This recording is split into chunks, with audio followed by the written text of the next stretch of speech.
So, is there such a thing as good when you are going through grief? We know that death is a part of life. You understand that when you see others go through it. But when it affects your life, then you feel it in ways you never could have imagined. The grief process itself is unexpectedly hard and can change your identity, make you question your reality, and shake your faith. Today, we're talking about you in the future. This is when you can look back and see the pieces of the puzzle that were once just strewn in every direction begin to come together to show you a different and bigger picture of your life. This is important for you now because it's the future picture. This is to help you have confidence that God will redeem this incredible pain for something you might never have imagined. Hey, friend, welcome to the Grief to Great Day podcast. Do you feel like you're going crazy? Is the shower the only place for you to really cry? Are you surrounded by people, but you still feel all alone? Do you want to be the you were before your loved one died, but you have no idea how to get there? I'm Steph Cabanis, Southern by choice, wife, turtle triathlete, Jesus follower, and fellow traveler in the journey of grief. I too struggled to breathe, questioned God and my faith, and thought I would never be happy again. But God took my brokenness and He turned it into a breakthrough. So if you're ready to understand how to navigate grief, lean into your faith and take just one step towards healing, then bring your ugly cry, get into a comfortable place, even if that's your bed right now, and let the healing begin. Girl, there's hope for your future. Come on in the house and join me on the porch. I think we're going to sit on the porch today. Coffee, tea, whatever you want to drink, and we'll just chill. This episode is part one in a series of two, and it's a glimpse into your future. It's important because I want you to know that, first of all, you do have a future and that it will be good. And I'm going to share specific examples of the changes you may see. God, please let the seed of what is to be said get planted on the inside of every person listening for when they are dealing with those days that the emotions feel overwhelming. Okay, before I forget, because it's happened several times now, the song of the week is by Danny Gokey again. I shared a little bit about his life and how he honored his wife after her death by going on American Idol. The song this week is much more upbeat, and I chose it because this too is a glimpse into your future. Now, if you're not ready for upbeat right now and to make you irritated, I get it, and that's perfectly fine. I've included an alternative song by Micah Tyler, which might be a better fit for you this week. Our verse for the week is, I keep my eyes always on the Lord. With Him at my right hand, I will not be shaken. Psalm 16:8. I'm going to share a quote that I stole from one of the founding pastors at my church last week. And I'm going to share it because it's the perfect way to talk about the good in grief. Here's the quote. We experience life as we're living it forward. We understand it as we're looking back. Right now, you are not expected to understand what the heck is going on within you or in God's plan. There are answers we will never have on this side of heaven. However, as time goes on and you are healing from the raw pain of grief, you look back and things that kept you up at night begin to be quieted. The parts or the timing of what happened to your loved one begin to gain some clarity, and you thank God more than you question Him. This week I'm going to share the 5 good things you will see grow in your life because of what you're going through now. And next week we'll review them and how God will use them in your life to fulfill your purpose or your calling. The 5 good things are priorities, perspective, pettiness, purpose, and appreciation. Priorities. As I look back, I see that one of my priorities in life before Monica died was to lose weight. Y'all, I grew up a white girl, which means thin meant success. To me, that success meant belonging, being good enough, and being valued. My life to that point had been ruled by the scale, and my what I thought was a lack of willpower to remain a steady weight over long periods of time. It made me feel less or more of a good person depending on what the scale said. I can literally tell you how much I weighed on many important occasions in my life. And I'm going to bring Trish into this conversation too, because it's a great example of how much it ruled my life. She also battled weight the same as Monica and I did. So one time I was running into the drugstore to get a few things, and I caught a glimpse of Trish down one of the aisles. I hadn't seen her in a while, and obviously she had lost weight while I had gained mine back. Pure panic. I put the stuff back on the shelf and I walked right out because I didn't want her, who was a friend, to see that I had gained weight or, in my eyes, that I had failed again. In an effort to fight Monica's cancer, we both went completely plant-based with vegetable juice and no junk at all. I lost around 100 pounds and I became healthy for the first time. The picture of success in my mind had finally been achieved. But when Monica became sick, the idea of that being success evaporated quickly. My priorities were on her living and keeping her comfortable when I realized she wouldn't. My priorities after Monica died stopped focusing on my size for the first time ever. I truly didn't care what the scale said because I had experienced something so much bigger. I didn't define my success or failure because those terms took on a different meaning. So as you walk out the hardest parts of grief, you will recognize what is important, truly important, and you won't waste your time or energy on what is not. Number two, perspective. Before Monica died, my perspective was steeped in the world around me. Daily life ruled my actions. I set goals and I worked to achieve them. I set the next goal and worked to achieve it. I viewed and labeled people quickly.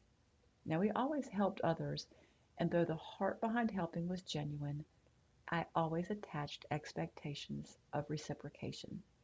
After Monica died, I struggled to make it through the day.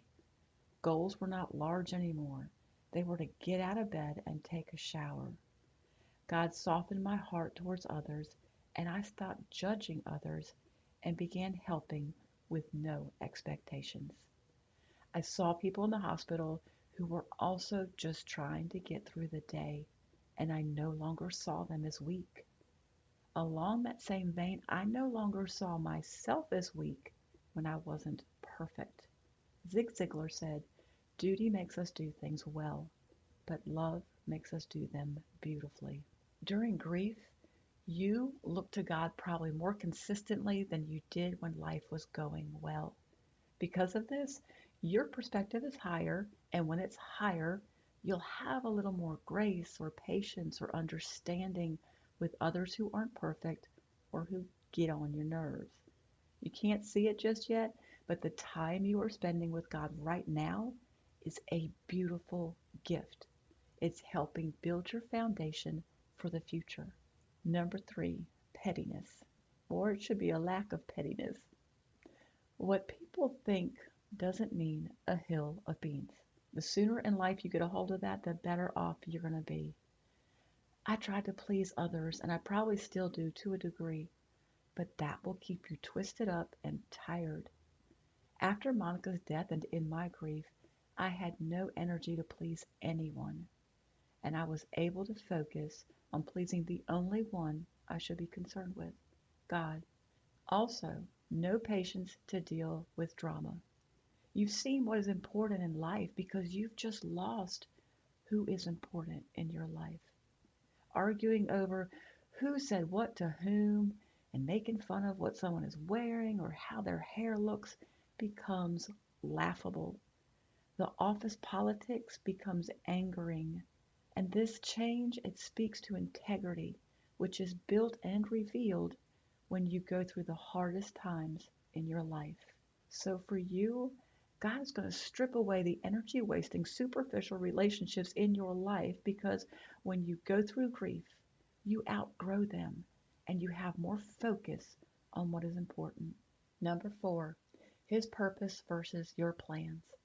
My plans and purpose was wrapped up in our small business venture, then in our health quest, and finally in helping Monica pursue her dream of singing at churches and producing a music CD.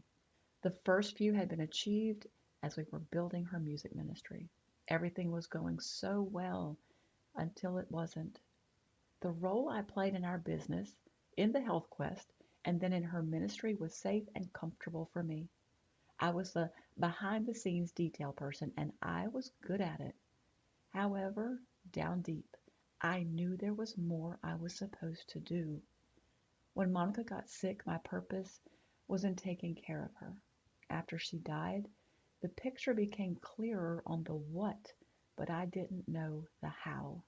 Now, the idea of grief support would have never been on my list, but God.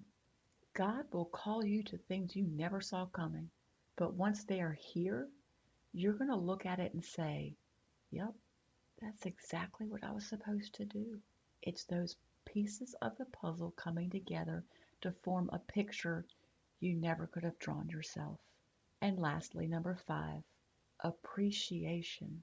Zig Ziglar said, the more you are grateful for what you have, the more you will have to be grateful for. Grief brings with it an appreciation for seeing what you have instead of focusing on what you don't.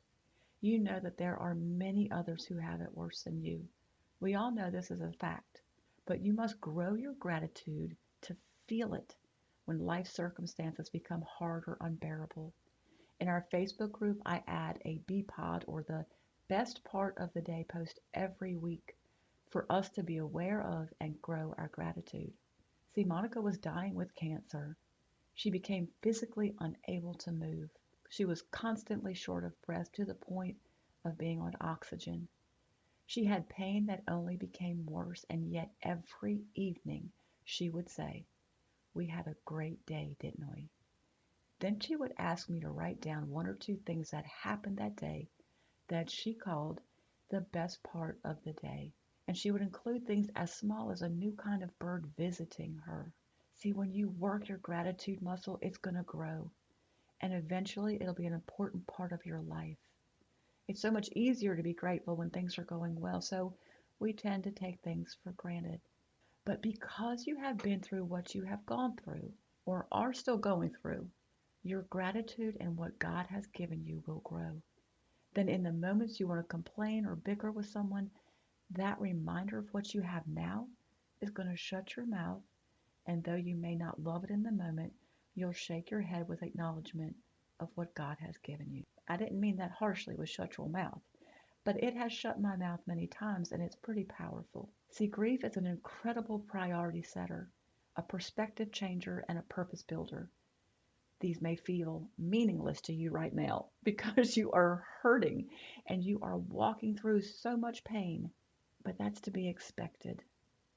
Next week, we're going to talk about why these good things in grief, the priorities of perspective, the lack of pettiness, increased purpose, and appreciation, are foundational to building a new life to fulfill your purpose or calling. You are going to be amazed at what God will do if only you will allow Him. Our journey works for this week, or your journey works for this week. It's kind of a listen and do thing. So listen to these verses I'm going to read, and then think about this being your morning battle cry. And if you don't have a routine established, just use these verses to begin your day. Psalm 18:18. They confronted me in the day of calamity, but the Lord was my support. Psalm 5:3. My voice shalt thou hear in the morning, O Lord. In the morning will I direct my prayer until thee, and I will look up. Psalm 143:8. Let the morning bring me word of your unfailing love, for I have put my trust in you. Show me the way I should go, for to you I entrust my life. Psalm 16:8. I keep my eyes always on the Lord. With him at my right hand, I will not be shaken. Y'all come join us in the Grief Group for Christian Women Facebook community. Yes, it's literally called the Grief Group for Christian Women. Join a place where other Christian women come together who understand the pain of grief and support each other through daily life. If you don't have a home church, visit mychurchopendoor.com. Links to both the Facebook group and Open Door Church are in the show notes. In the meantime, remember who holds your future and keep coming back to the house, keep visiting on the porch, and keep taking steps, however small, towards your healing. Thank you for being here today, for showing up. If this podcast has given you hope, encouragement, or helped you in any way, share it with a friend, either in a text or on your social platforms. Also, please subscribe, rate, and leave a written review on iTunes. It's a huge blessing for me to know that you're out there.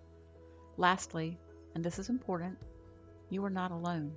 Connect with me on the Grief to Great Day website, the link is below, and sign up for our free newsletters. I want to be able to pray for you by name. Remember, grief isn't something you're going to get over, but a great day is something you can get to.